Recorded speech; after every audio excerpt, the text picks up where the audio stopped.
All right, ladies and gentlemen, we are back, and we're going straight into game number 3 of this winter semifinals here at the HeroesHype Amateur League Week 2 games. My goodness, Heartbreakers with the surprise win in game number 1, but shot in the bullets with a very strong performance game number 2. That means Sky Temple for game number 3, miss. Oh, that's right. Sky Temple being, of course, Heroes of the Storm's newest map. It's a bit of a challenge sometimes. It's like a mix of a bunch of different maps, but what the teams will be vying for is temples. There are 3 of them that some random combination will pop up throughout the game, and you have to stand on them, and as you stand on them, they will then attack your opponent's structures for a large amount of damage.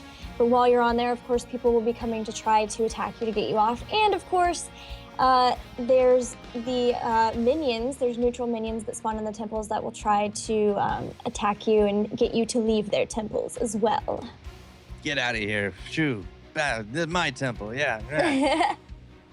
You could easily make like a sketch comedy show out of those guys, I guess. For sure. Especially the big guy with his giant cleave that messes with people so much. Especially poor Sergeant Hammer, who's been banned. No Sergeant Hammer this game. I'm sorry, Forecourt. Well, you know, I'll live, I think, but getting into the draft, it is the ban out from the Heartbreakers to say, yep, we let you have it once. That was way too many mistakes made already. So, yeah, but the flip side, Shot in the Bullets are saying, we're not giving you an ETC, which means with the Sergeant Hammer ban, I suspect Shot in the Bullets are going to be looking for their Illidan pickup again. Yeah, and looks like if that's what they want, they'll be able to get it because Heartbreakers has chosen to first pick Stitches. They have decided that Shot in the Bullets doesn't get Stitches again as well, so they've taken out Sergeant Hammer and Stitches from Shot in the Bullets. And now it's up to Shot in the Bullets to retaliate with picks of their own.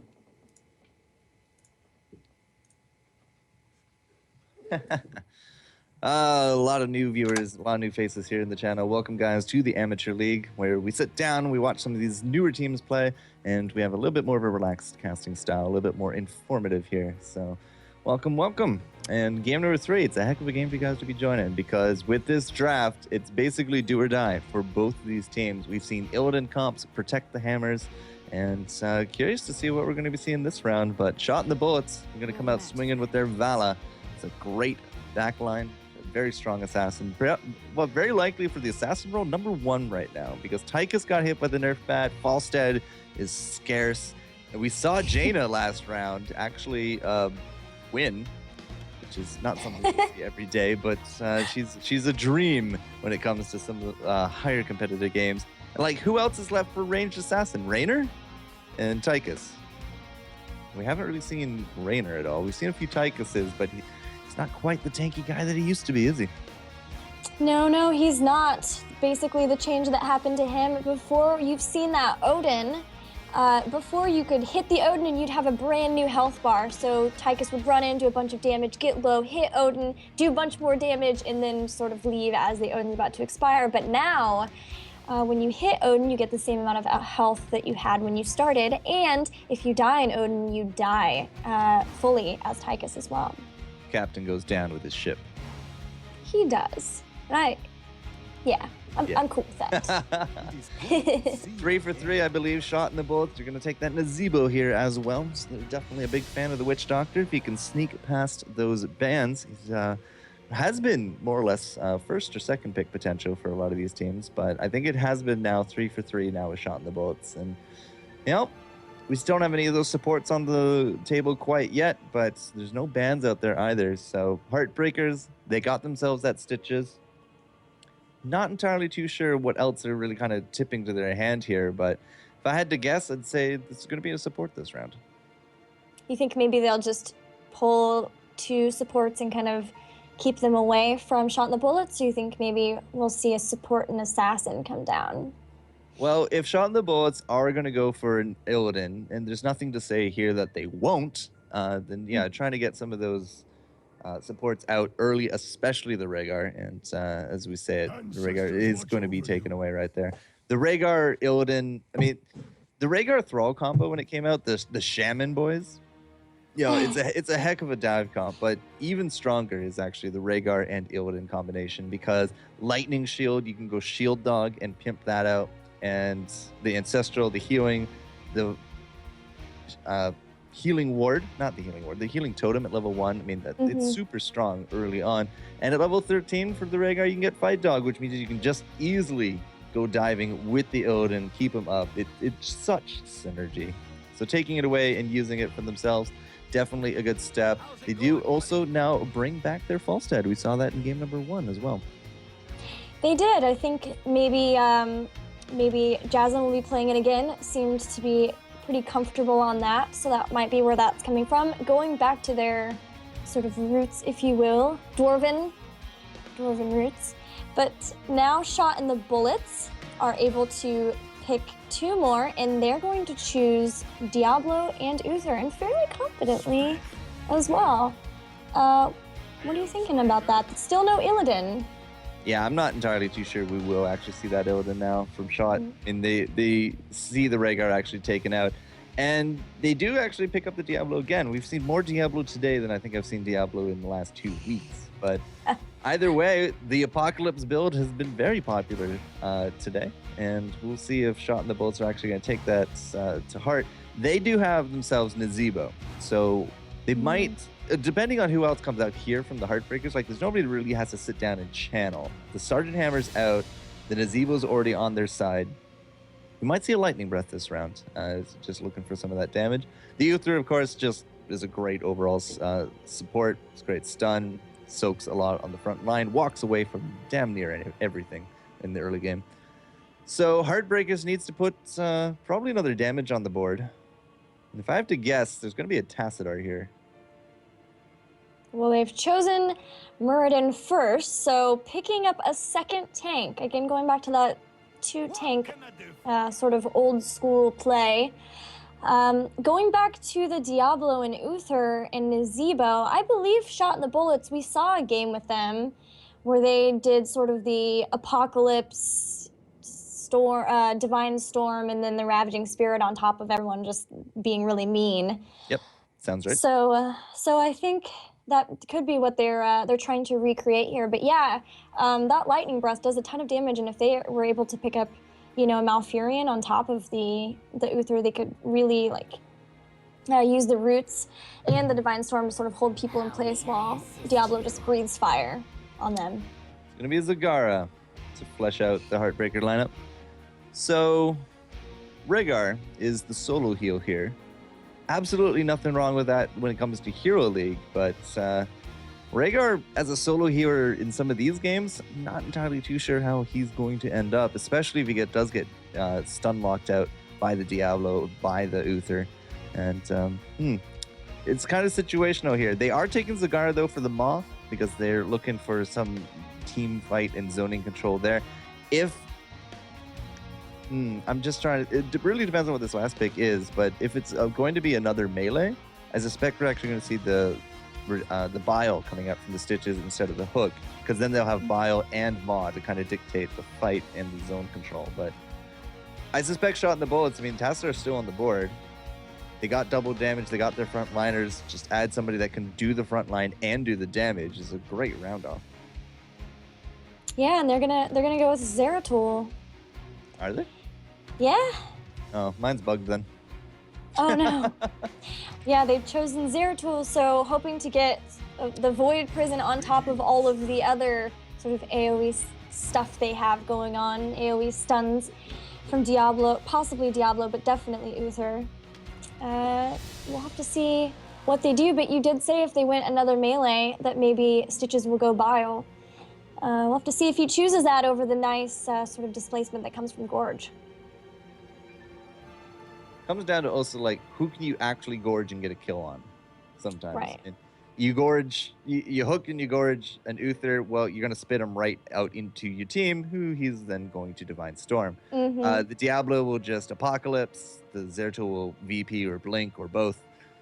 So it comes down to trying to get the Vala or the Nazebo, and if Shot and the Bullets have their front lines set up, that's not going to be possible. So if you can't get a hook and a gorge, go for the Vile, because that will put down the green carpet, so to speak, for the Heartbreakers. Either way, I'm definitely being shown some new strategies here today in the Amateur League. My picks and bans knowledge is not applicable. Some new team compositions for sure, just to test you. That's the whole thing, is they just want to test you for court. Yeah, obviously. Just a little bit. Any other thoughts on these team comps we see? What do you think about Heartbreakers' damage between Falstad and Zagara? Do you think that they'll be able to do all the damage they need to do? I think it's lacking, personally. We don't have the best AoE options ready to go there for the Falstad, like what we do with a Tychus, with a Vala, with the Sergeant Hammer. He's very much closer to a single target Rainer than he is an AoE. The Zagara, on the other hand, can make up for that, assuming she lives, but stuns, displacements, the blink forwards there from the Zeratos, and almost nothing to do if there's a Ravenous on top of her. It could go the wrong way if she gets caught out. And we've seen the power of 5v4s. It's absolutely mind-boggling, the things that you can do late game when you're down one player. Yeah, I mean, I think that you've nailed it. You've talked about always sticking together, and that's because late game, that 5v4 is just epic. It just easily snowballs into a win. And on this particular map, Sky Temple, snowballing is a real possibility. Absolutely. So the Sky Temple, as we talked a little bit about earlier, has the 3 shrines. The shrines do actually follow a set pattern, and if you have it memorized, you can easily kind of predict where you need to be. One advantage that the Heartbreakers do have is that Falstad can fly.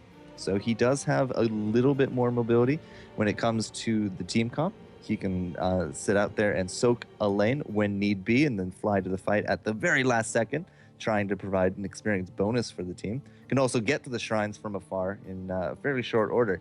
Something that Shot and the Bullets don't have, and with the decline of the Brightwing, this is really the Falstad is really kind of the only one that can do that anymore. Right. Yeah, the mobility on this map is especially huge because this map is gigantic. It is so big. Even when you click to fly somewhere as Falstad, you still generally, if you're going from top to bottom, have to like move a little bit because it's not just cross map. This is a big map.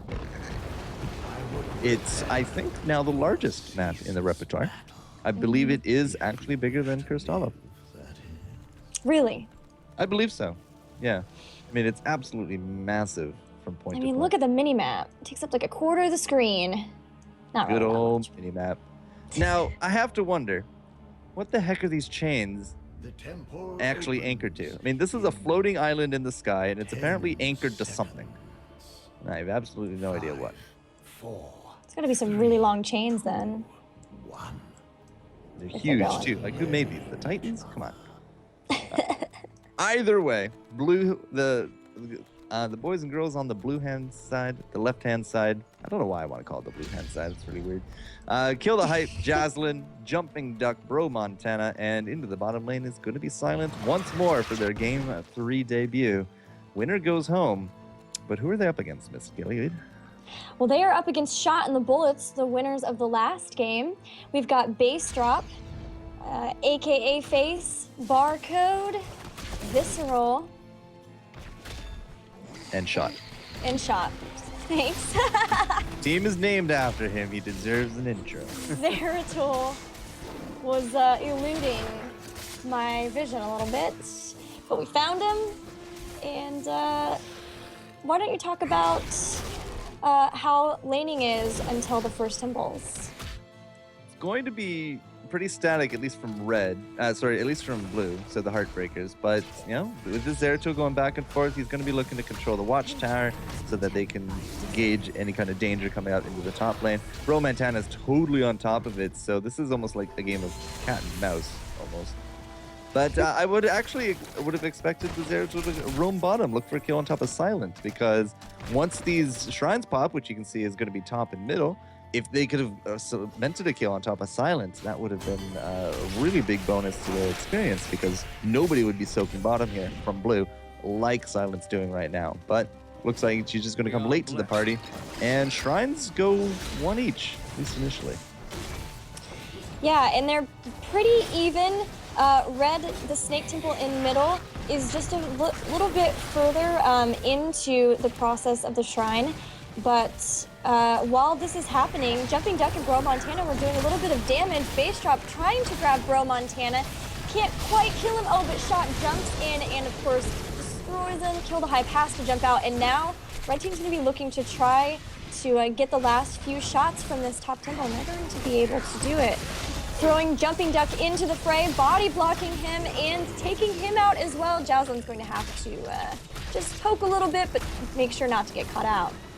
And Red Team definitely got the favorable amount as they took all of the mid shrine and then the last several shots from the top temple as well. My temple's power. Now, if you have to kind of decide, do you want top or do you want mid? The very first one, assuming you can actually grab all the shots, the mid will actually provide you a little bit more of an experience bonus by the time it's all done, and that's because of the placement of this well into the top lane. If you take out the top, it will destroy the gate and the well, but if you actually take out the mid, it will destroy the gate and the tower, because the tower and the well is actually flipped in terms of the positioning. So, you know, always try to convince your teammates you want the middle one over across the top. But of course, if you can take both, you should do that instead. Definitely.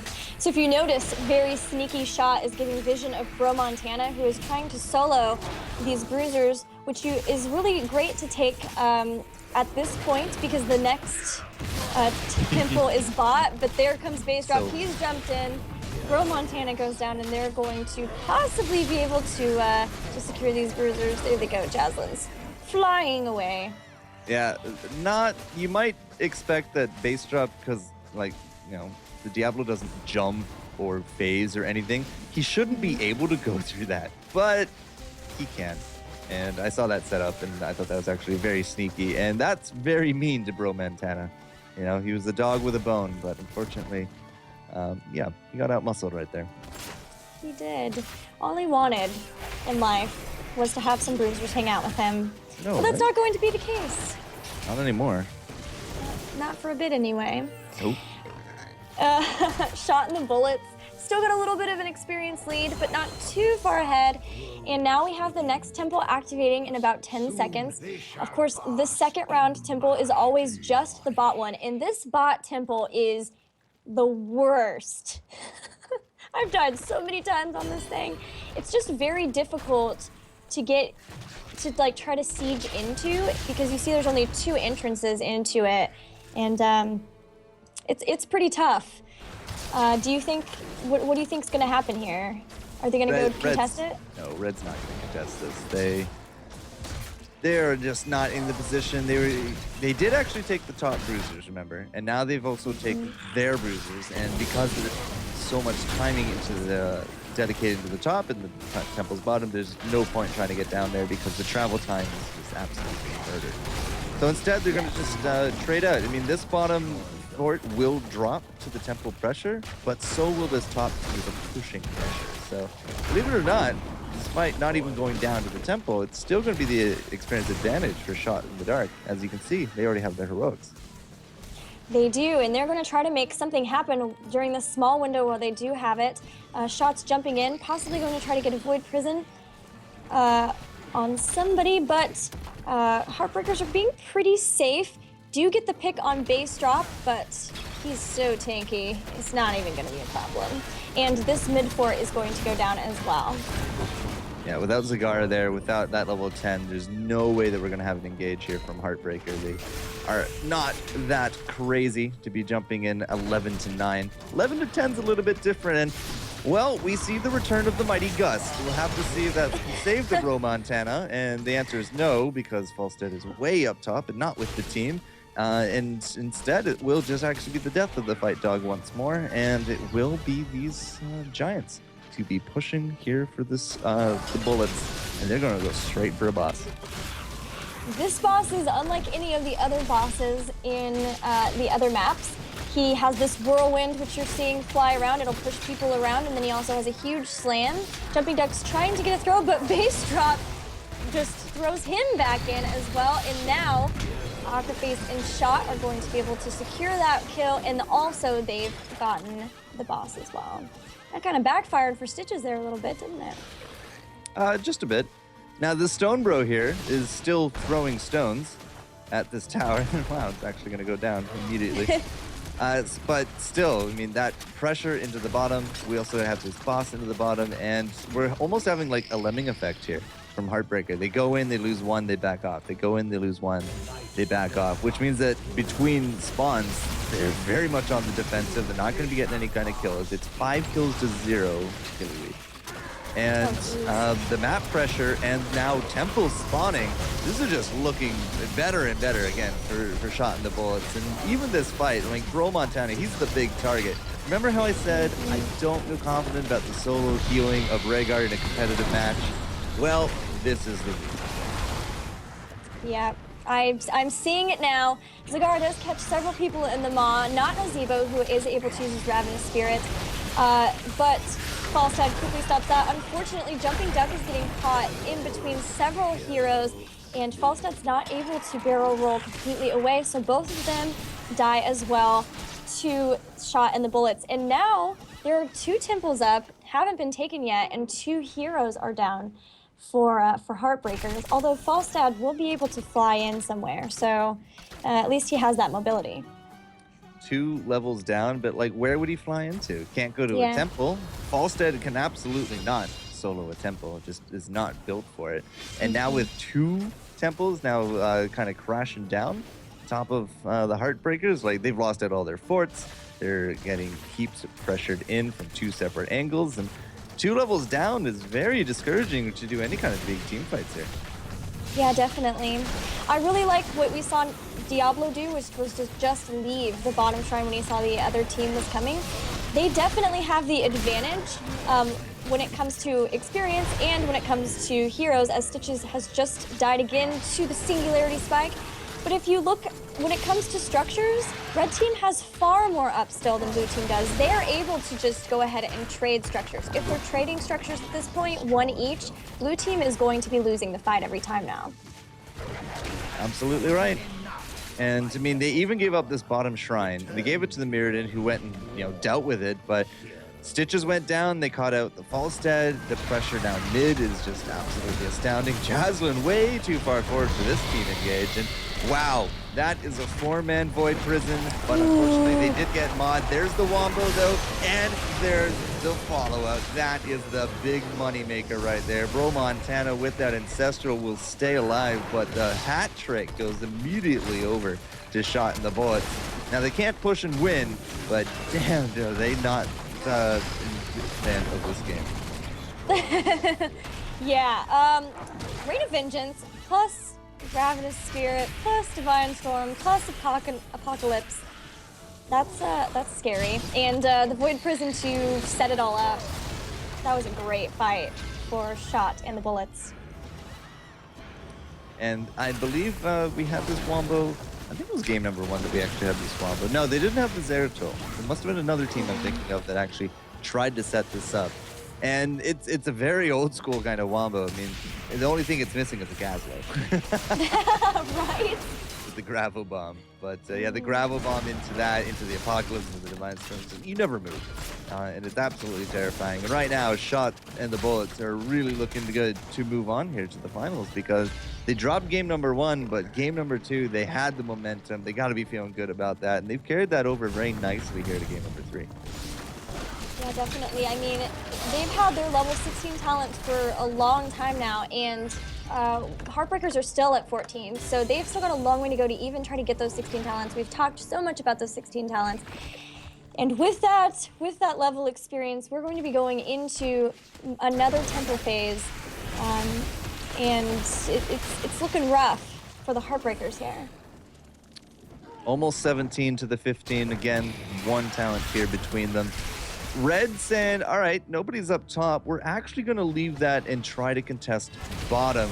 And they're going to find an entire blue team in wait. But Jasmine's going to be a target there from base drop. Gets hit by the shadow charge. Unfortunately, nothing really else to follow that up. We're looking for the Void Prison. Their mighty gust is coming out strong. And unfortunately, it just kind of doesn't do much for anybody. Red is muscling their way in here. Base drop with a great save for Vala. Stitches had hooked her, but he was like, no, my friend, leave her alone. Base drop's just kind of zoning. He's taking some damage, but it's not too big of a deal. Jumping Duck just hooks the big Doing them mob. a favor. He did you a favor. That guy cleaves, and it hurts. And it throws people out of position, too, which is not fun for Sergeant Hammers. When you're taking those temples, but they've secured the bottom temple. There's still the crocodile temple top. Falstad is going to fly in and try to get a few shots from it, but you know, with taking bottom temple, red team is in a fantastic place to take that boss once again. You know, Jasmine actually went vampiric at level 4. She actually probably could solo instead now that she has vampiric. Didn't think of that, but she's also been running that like every time that she's been on the Falstead. So, you know, I said that he's not really built for it, but you do have the vampiric. It's actually a little bit of a different story. You are right, though. So many buildings still left here from red, and we're just going to take a quick look down here. Bro Montana just gets absolutely destroyed. Yeah, let's punish the puppy, unfortunately, right there. But still, the bottom shrine went off pretty much, I think, exclusively off to red. Jocelyn does now finish off with the top, but she wasn't there for any of these team fights. And now we don't have a healer once more for this upcoming skirmish. So it looks like it's just going to be the Fort Crusher and the kill here for Shot and Bullets. Now, Akaface did get stunned, or get pulled, but he just drops the stun, and Nazivo once again Ravenous Spirits to take out Stitches and Falstad. Vala drops Rain of Vengeance, and can they get? They do secure the Zagara kill, and now with the boss and all of their heroes up, they're going to be able to take out this core. Absolutely, yeah. So again, fantastic play coming out from Shot and the Bullets, and they are going to be moving on here to the winners finals, one step closer to the grands. And you know, game number 1, they did lose it, and it was a fantastic game overall. But man, these last 2 were just on another level. Very, very solid play for sure. Lots of combos, very good positioning as far as where their heroes are and zoning. Shot and the Bullets definitely deserving to move on here to our winners bracket finals. Whew. This Wombo, I have to wonder how many times are they going to be able to do this Wombo combo, because the Apocalypse into the Divine Storm and the Ravenous, we saw that game number 1. They added a Void Prison to it this time, and the 3-man comps were real. I mean, there was no recourse to that. There was no cleanses ready to go. Nobody can go unstoppable after all that, and it's a really good setup to some really nice team fights. And Shot and the Bullets really showing us the power of that comp. Heartbreakers, I mean, I saw what they were going for, but just never really felt like they kind of got there. Yeah, the Mighty Gust was a great idea for the Nazebo, but unfortunately, it's still, in the amount of time it took to set up, I think, Nazebo would already have taken someone down, or they already had someone out, and it was just impossible for them to be able to quite deal with all of the damage that was coming out, especially while they're all stunned too. So that could also have something to do with it. But maybe the Rising Taquitos, who will be the next opponents for Shot and the Bullets in the winners bracket finals, will be taking notes, or will have some sort of strategy to deal with that Wombo. Well, they got all the way to the finals last week. We'll have to see if they can do a repeat performance this week. So when we return, some tasty food up against a gun here in our winners finals. So best of 3 once more. So a lot of games. And then after that, of course, the grand finals with the best of 3 there. A lot of games left, guys, so get comfy. Of course, all the new viewers, going to a quick break, but we will return. It's not over yet. So we will have ourselves the next game in just a few, so don't go anywhere.